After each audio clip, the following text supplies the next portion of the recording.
मास 15 तारिखनि उनाव गोबां जायगायाव जोंनि इएम एमसिएलएफ्रा मटर साइकेल लानानै गावबागाव समस्तिफोरखौ बेरायगोन। माहाय बेरायगोन होनदों एसे मोजां खोनायासै, एसे मोजां गुवारै खोन्थानानै होफिनलाय, एसे खोनासंबावनि, रिपिट खालामफिनलाय आरोबाव। बायनायनि हाबाफारि जों लादों आरो मे मास 15 तारिखनि उनाव गोबां जायगायाव जोंनि इएम एमसिएलएफ्रा मटर साइकेल लानानै गावबागाव समस्तिफोरखौ बेरायगोन, नायगोन, रायजो राजाफोरजों रायलायगोन आरो जेराव जेराव जेंना दङ बेखौ जेंनाफोरखौ थाबैनो सुफुंनायनि थाखाय राहा लामा लागोन। बिदिसो बेरायगोन होनबा आरोखि नामा? मोजांनि बाथ्रा बिदि बेरायबा। हेल' लोगोफोर, आंनि अफ्रि दैमोद चेनेलाव नोंथांमोनखौ फिन खनसे बरायनानै लानाय जाबाय। थ' लोगोफोर, आं दिनैहाय माखासे खोथा बुंनो नागिरदों। मे दाननिफ्राय रायजो राजाफ्रा दिनै गोबाङानो मोनथिबाय, निउसाव नुबाय, बिथां बिटिसिनि चिफ बिथाङा बुंदों मे दाननिफ्राय 15 तारिखनिफ्राय जेराव जेराव जेंना दङ बावहाय गिदिंगोन,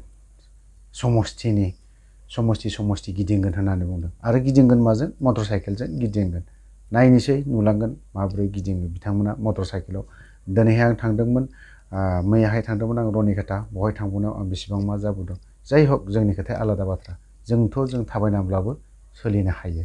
नाथाय बिथांमोना हागोन ना हाया? सानबेसे गिदिंगोन बाइकजों? नायनोसै। बिथांमोनाबो दिनैहाय अफिसनि खामानि थायो बा गुबुन गुबुन खामानि थायो। बिथांमोना सानसे गिदिंगोन, बिनि उनाव स्रि थागोन। जेंनाया गोबां जायगानि जेंना दं। लामानि जेंना, दैनि जेंना, जानायनि जेंना, खामानि मावनायनि जेंना। सिगाङावनो 1 नाम्बारावनो दिनैहाय चिरां डिस्ट्रिक्टआव गोबां जेंना दं। दैनि जेंना दं, लामानि जेंना दं। बेफोराव रायजो राजाजों बिथाङा लोगो हमनानै रायलायनो ओंखारदों। नुगोन, समा सफैगोन। दिनैसो मे दाननि बारा दिन थाङाखै, बारा गोबाव गैला। बिथांमोना बेरायनायनि खोथा होनदों। माबायदि बेरायो नायनि। आरो रायजो राजाजों बेसेबां क्ल'सआव थाना रायलायो। आरो बिथांमोनाथ' जेरैबायदि खोथा बुङो, रायजो राजानि क्ल'स खालामनानै लागोन होनना बुंदों। बेसेबां खाथियाव लायो नुगोन, समासो खोन्थागोन बेखौ। जुदि आं नोंथांमोननो लामाखौ ससे खोन्थानानै होगोन, आं बे लामाखौ नोंथांमोना नायबानो जाबाय। आरोबाव मोनसे मोजां बाथ्रा होनबावदों जे नोंथांमोना बिनि भिडिअखौ ससे नायग्रोबावदो। खख्लाबारियाव थांनाय बोसोराव जोङो 26 गासै 26 लामा जों बानायनाय जादों आरो एबार 25 लामा बानायगोन आरो 13टा गासै 13 दालां बानायनो थाखाय थि खालामनाय जादों। आरो बेजों लोगोसे माखासे गोबां हाबाफारि जों आखायाव लादों। दा बेखौ बिदिब्ला नोंथांमोना खोनाबाय ससेब्लाबो। खख्लाबारिनि थाखाय गाहाम खौरां आरो मोजां खोथा। खख्लाबारियावहाय बिथांमोना बानायबोदों 26 दा लामा बानायबाय होननानै बुंदों। आरो गोदानैहाय बानायबावगोन एबाराव बोसोराव 25 लामा बानायगोन आरो 13टा दालां बानायगोन। थ' बानायखांखानायाथ' बानायखांखाबाय। 26टा लामाया बबे साइडजों बानायदों, दिनै बानायदोंबाथ' मोजांनि बाथ्रा। आरो जेरैबायदि बानायबावनायनि प्रसेसआव दङ, एबारनि बाजेटआव 25टा लामा बानायबावगोन होननानै बुंदों। 13टा दालां बानायबावगोन होनना बुंदों। थ' दिनैहाय जों बानायदों होननानै बुंदों, बेखौथ' रावबो नुहैयाखै। बानायथारदोंब्लाथ' मोजांनि बाथ्रा, बेखौ बाख्नायनांगोन जों। बाख्नाया लाफानो थानानै लाब गैया। मोजां मावनायखौ मावनाय होनना बुंनांगोन, माविखौ मावि। बिथांमोना आरोबाव बुंबावदों 25टा लामा बानायबावगोन आरो 13टा दालां बानायबावगोन। होनबा जों बेखौ समखौ नेनोसै। थांनाय बोसोराव बोसोरनै जानायाव बिथांमोना 26टा बानायदों होनना बुंदों, मोजांनि बाथ्रा। थ' आरो बिदिनो गोबां स्टेप लाबावदों होननानै बुंदों। दा खोथाया जाहैबाय, बेफोरखौबो लांनांगौ, बेफोरबो नांखागौ, बेफोर गोनांथिखा। बावहाय बिथांखौ आं मोजांखौनो होनगोन। बेखिनिखौ जुदि बानायदों, बेफोरबायदि डिक्लेयार होनो हादोंबा मोजांनि बाथ्रा। खिन्थु आंहा बुंबावनांगौ दङ जे NDFBनि खोथाखौ सोफादेराब्ला आं गोसोखौ गोजोन मोना।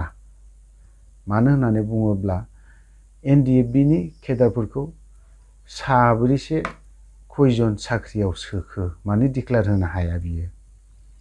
केसनि खोथाखौथ' साख्रिनि खोथाखौथ' बाददों। बिथाङा डिक्लेयार होबावनो हागोन ना हाया? NDFBनि हाइनासफोरखौ जों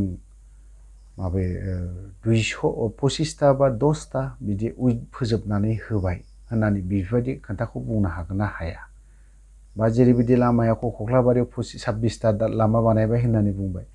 केसनि बेलायाव बाक्सा डिस्ट्रिक्टआव जों 30 जननि केसखौ हाइनास नन हाइनास फोजोबनानै होबाय होननानै बिदि मानो बुंनो हाया नोङो दिनै बेफोरखौ बुंनो हाबायबा दिनै NDFBनि केसफोरखौ बुंनोथ' हाथारनांगौ नों दिनै बेफोरखौ बुंनो हायाब्लालाय माबोरैथो जाखो आरो नन हाइनेसआ खयजननिया जोबखो क'क्राझार डिस्ट्रिक्टआव खयजननि जोबखो बेखौथ' मालाबाबो डिक्लेयार होनो हायाखै नोङो अनलि 270 जन केसा उइथड्र जाबाय होननानै बुंदों क'क्राझार डिस्ट्रिक्टआव खयथा जाखो बाक्सा डिस्ट्रिक्टआव बेसेबां जाखो नोंनि तामुलपुर समस्तियाव बेसेबां नोंनि समस्तिनि मानसिफोरनिया खयजन उइथड्र जाखो आंनि बेखौसो नांगौ नोंनि मिडियानिफ्राय खुगानिफ्राय गजानोखौ लुबैदों नों बेखिनिखौ डिक्लेयार होनो हाया नों बर' समस्त बर' रायजो राजानि सासे CM हिसाबै नों खोन्थानो हानांगौ दिनै बेफोरखौ खोन्थानो हाबायबा 13टा बानायबावनांगौ दङ दालां होननानै आरो 25टा लामा बानायबावगोन होननानै बुंदों एबार बोसोराव बेफोरखौ जुदि बुंदोंब्ला एबार बोसोरावबो आङो NDFBनि हाइनास नन हाइनास जेसेबां दङ नन हाइनासखौ आङो 20टा फोजोबगोन हाइनासखौ आङो दिनै 30टा फोजोबगोन बेफोरबायदि डिक्लेयार खालामना होनो हागोन ना हाया बेफोरखौ मानो हायाखै नों आंनि बे नोंनावहाय सोंलु थाबाय आरो बेखौ आं नेनानैबो थागोन नोंनि स्टेटमेन्टबा मोनसेबो नागारा आङो नायजोबो BTCनि जेसेबां MCLA EM बेफोरबायदिनि स्टेटमेन्टखौ मोनसेबो गारा आं खोनासंजोबो नायजोबो बिनि उनावसो रिप्लाइखौ होयो आंनो केस उइथड्रनि हाइनास नन हाइनास बेफोरबायदिनि केस उइथड्र जानायखौ आंनो नांगौ थ' लोगोफोर भिडिअखौ आं बारा गोलाव खालामला बेखिनियावनो दोनथ'नाय जाबाय जय बर' हारिनि